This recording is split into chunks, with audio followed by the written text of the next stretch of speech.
Hello বন্ধুরা, আমি আজকে একটা অপূর্ব স্বাদের নিরামিষ পনির পটল আলুর রসা রেসিপি নিয়ে চলে এসেছি। নিরামিষ দিনে এটা দিয়ে রুটি, পরোটা, লুচি, গরম ভাত খুবই খেতে ভালো লাগে। খুবই সুস্বাদু একটা রেসিপি, তাই তোমাদের কাছে আমি এই রেসিপি নিয়ে চলে এলাম। হ্যালো বন্ধুরা, আমি সাপ্রিকাস কুকিং ব্লগ থেকে তোমাদের স্বাগত জানাই। তাহলে আমি কিভাবে বানাচ্ছি এই আলু পটল পনির রসা তোমরা দেখো।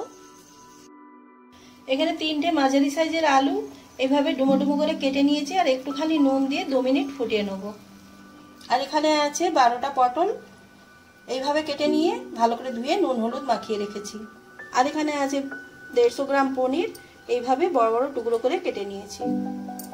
আর এখানে মশলার মধ্যে আদা 1 ইঞ্চির একটুখানি বেশি আর 4টে কাঁচা লঙ্কা 1 চামচ জিরে দিয়ে এটাকে বেটে নেব।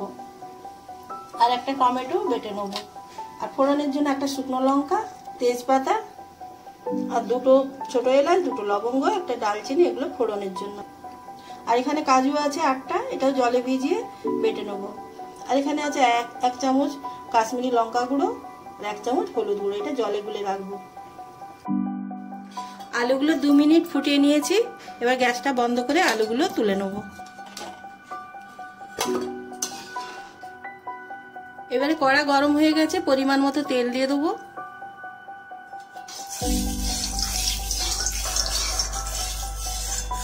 তেলটা গরম হয়ে গেছে। আলু সেদ্ধ গুলো হলুদ মাখিয়ে নিয়েছি একটুখানি। এবার এগুলোকে ভেজে নেব।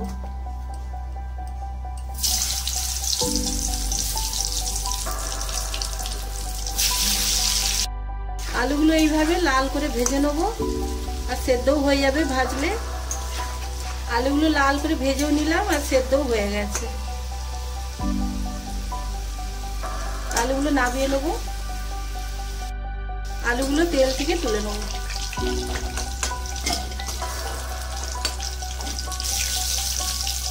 এবার ওই তেলের মধ্যেই পটলগুলো ভেজে নেব।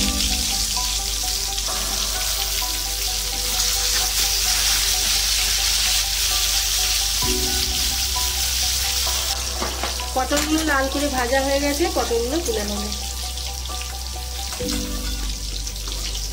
ওই তেলের মধ্যে পনিরগুলো হালকা নুন আর একটু হলুদ মেখে রেখেছিলাম, ভেজে নেব।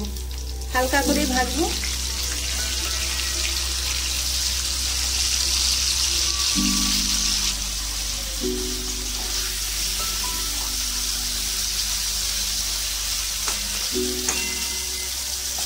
পনিরগুলো হালকা করে ভেজে নিয়েছি, এবার তুলে নেব।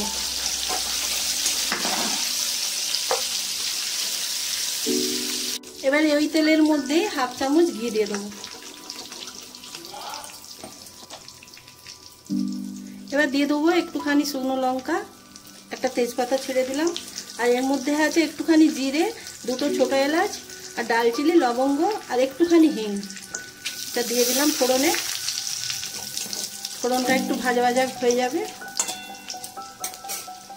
এর মধ্যে আদা, জিরে, কাঁচা লঙ্কা পেস্টটা দিয়ে দেবো। ভালো করে কষিয়ে নেব। আদা, জিরে, কাঁচা লঙ্কাটা ভালো করে ভাজা হয়ে গেছে। এর মধ্যে দিয়ে দেবো লঙ্কা গুঁড়ো আর হলুদ গুঁড়ো, জলে গুলে দিয়ে দিলাম।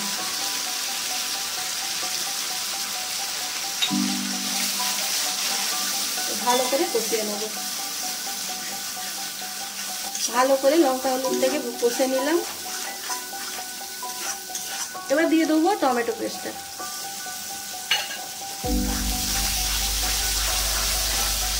একটুখানি নুন দিয়ে দেবো, টমেটোটা ভালোভাবে কষা হয়ে যাবে।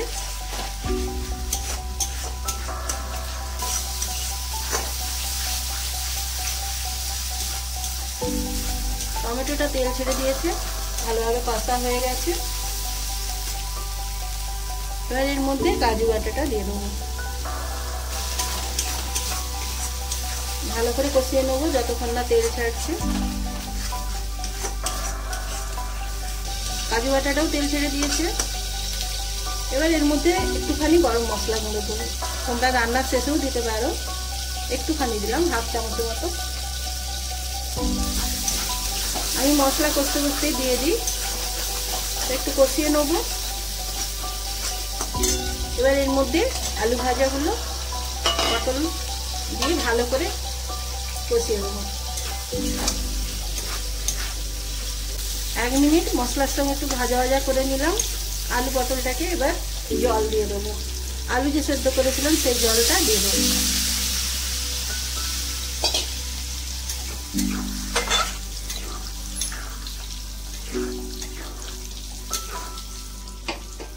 এবার এর মধ্যে পনিরগুলো দিয়ে দেবো।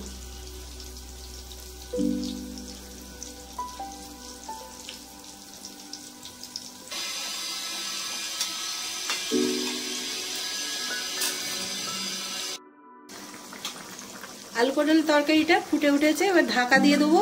গ্যাসটা সিম করে 2 মিনিট ফুটিয়ে নেব।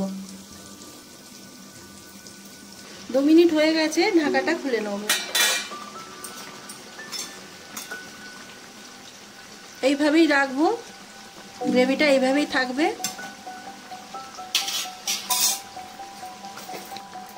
হাফ চামচ চিনি দিয়ে দেবো। নিরামিষ তরকারি একটু চিনি দিলে টেস্টটা আরো ভালো হয়।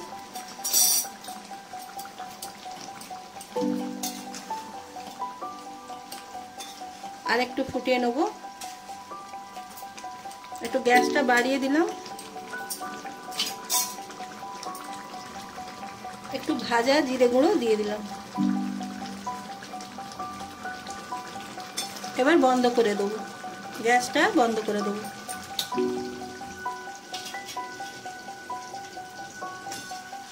তো রান্নাটা তোমাদের কেমন লাগলো কমেন্ট করে জানাবে। এইভাবে নিরামিষ আলু পটল পনির দিয়ে তরকারি করলে খেতে খুবই ভালো লাগে। লুচি, পরোটা, ভাত যে কোনো জিনিসের সঙ্গে খুবই খেতে ভালো লাগে। তো যদি তোমাদের ভালো লাগে কমেন্ট করে জানিও, আর লাইক শেয়ার করবে। আর নতুন বন্ধু হলে সাবস্ক্রাইব করে আমার পাশে থাকবে। আর তোমরা আমার ভিডিওটা দেখেছো তার জন্য অসংখ্য ধন্যবাদ। আজকের মতো আসছি।